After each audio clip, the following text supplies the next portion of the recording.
Assalamualaikum teman-teman. Kami dari kelompok 1 akuntansi perilaku. Pada kesempatan kali ini kami akan mempresentasikan hasil diskusi kami mengenai aspek keperilakuan pada etika akuntan. Nah, sebelum kita masuk materi, ada langkah baiknya kita kenalan dulu yuk.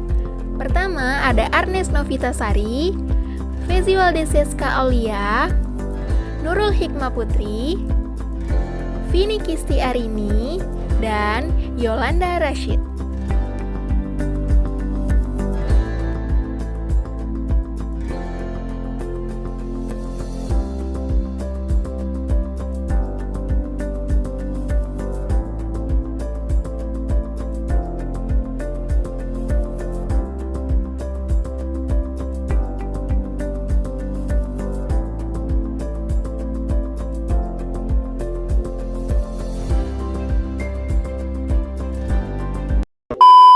Kasus korporasi. Beberapa kasus manipulasi keuangan yang merugikan pengguna laporan keuangan telah melibatkan sejumlah akuntan publik. Akuntan yang seharusnya independen dalam menjalankan tugasnya ini ternyata sebagian besar melepaskan diri dari kode etik yang mengikat profesionalismenya. Kasus pelanggaran kode etik oleh akuntan yang paling fenomenal dan banyak menyita perhatian adalah kasus Enron. Kasus ini mencatat pada tahun 2000 sampai 2001 ketika perusahaan itu membohongi publik dengan laporan keuangan palsu.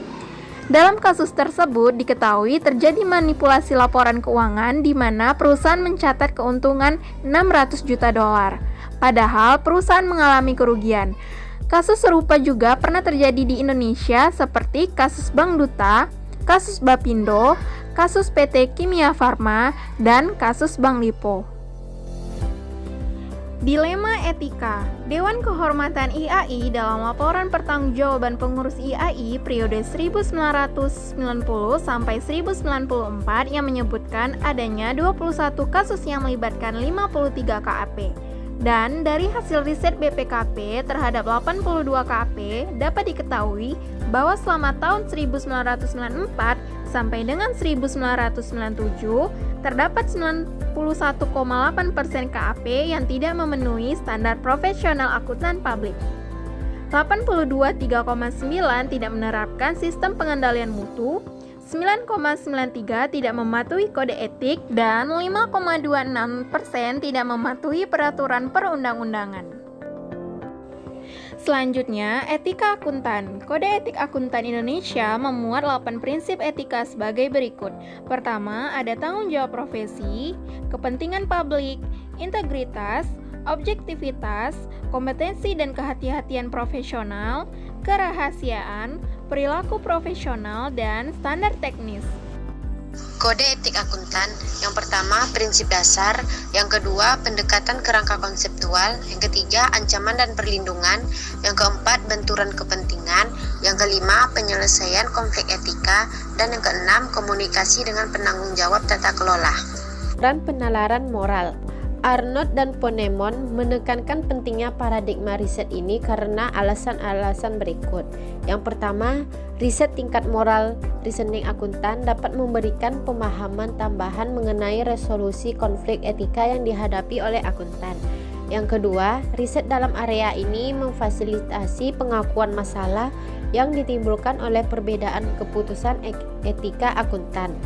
Hasil dari studi ini dapat memberikan pedoman yang memengaruhi sifat etis dalam profesi akuntansi. Model pengambilan keputusan etis. Yang pertama, teori penalaran moral dari Colbert. Menurut Colbert, penalaran moral adalah suatu pemikiran tentang masalah moral. Pemikiran itu merupakan prinsip yang dipakai dalam menilai dan melakukan suatu tindakan dalam situasi moral. Yang kedua, ukuran moral reasoning. Sejak pengenalan teori Colbert, para peneliti telah berusaha membuat instrumen yang ada untuk menilai tingkat moral reasoning secara individu. Yang ketiga, pendekatan kognitif lingkungan terhadap pengambilan keputusan etis. Yang keempat, model alternatif pengambilan keputusan etis. Noren pada tahun 1998 memperluas teori agensi dengan membahas ekonomi etis dalam konteks kontrak. Materi selanjutnya, riset perilaku etis akuntan, studi pendidikan etika, di mana studi pendidikan etika berusaha menentukan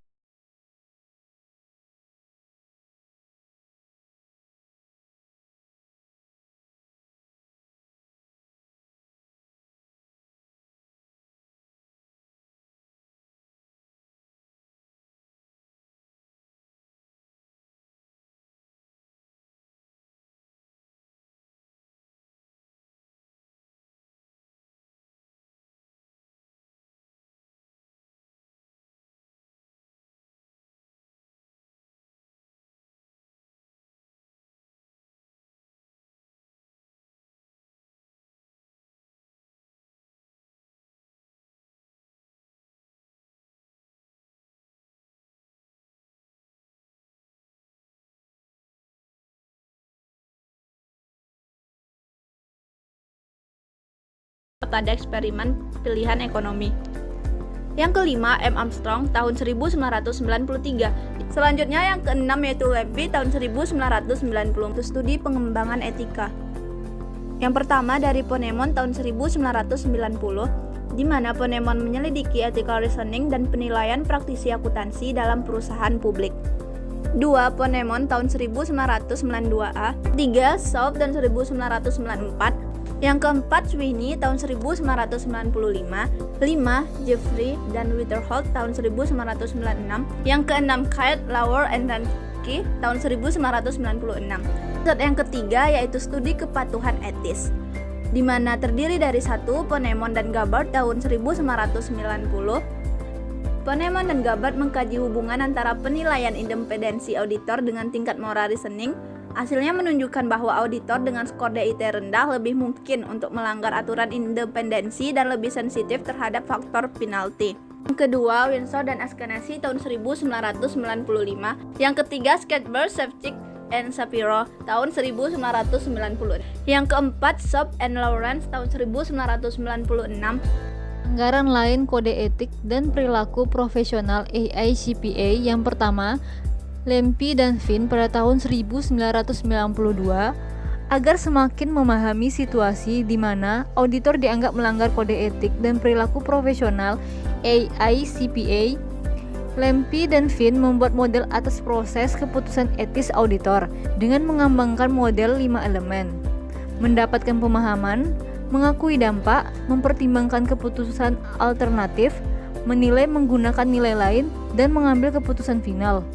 Untuk dibandingkan dengan model berbasis kode etik dan perilaku profesional AICPA. Yang kedua, South, Finn, dan Munter pada tahun 1993. Yang ketiga, Dirac dan Moeckel pada tahun 1995 mendeteksi dan mengkomunikasikan kecurangan.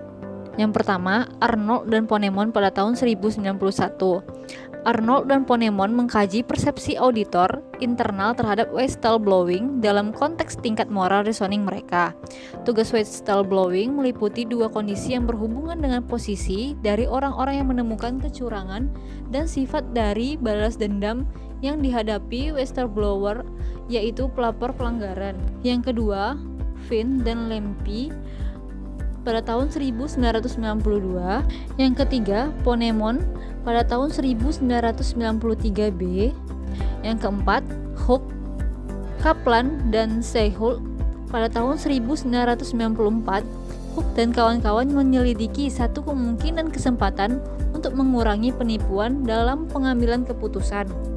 Ketidakpatuhan pembayar pajak. Yang pertama, Ghost dan Crane pada tahun 1996. Ghost dan Crane berusaha mengidentifikasi faktor-faktor individual dan situasional yang mempengaruhi ketidakpatuhan terhadap pajak. Yang kedua, Hano dan Violet pada tahun 1996 menyelidiki pengaruh sosial dan moral yang mendasari pembayar pajak dalam usaha mengembangkan model integratif pelaku kepatuhan pajak. Teori penalaran aksi digunakan untuk mengidentifikasi keyakinan menonjol yang berhubungan dengan keputusan kepatuhan pajak. Selanjutnya, yaitu perilaku disfungsional lain, Ponemon 1992b. Ponemon menyelidiki interaksi antara tingkat moral reasoning auditor dengan pelaporan dalam waktu singkat yang digunakan dalam penugasan audit. Terdapat 88 auditor tingkat staf dari berbagai kantor-kantor akuntan publik nasional di Amerika Serikat berpartisipasi dalam studi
model dan ukuran kognitif yang berbeda dalam model RES, dan yang kedua, mengembangkan model pengembalian keputusan etis kognitif yang khusus untuk profesi akuntansi.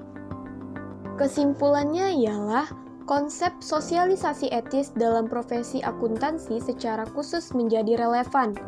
Berdasarkan studi keputusan etis, ditemukan bahwa akuntan dan auditor dengan tingkat moral reasoning lebih rendah lebih mungkin untuk melakukan perilaku yang disfungsional. Budaya mungkin berperan mengurangi perilaku pengambilan keputusan etis akuntan.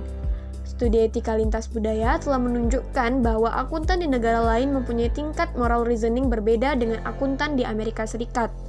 Berdasarkan perbedaan ini, tidak mengherankan bahwa juga terdapat persepsi yang berbeda mengenai tindakan yang dipertanyakan yang digambarkan dalam Fignet kepada subjek dari negara yang berbeda.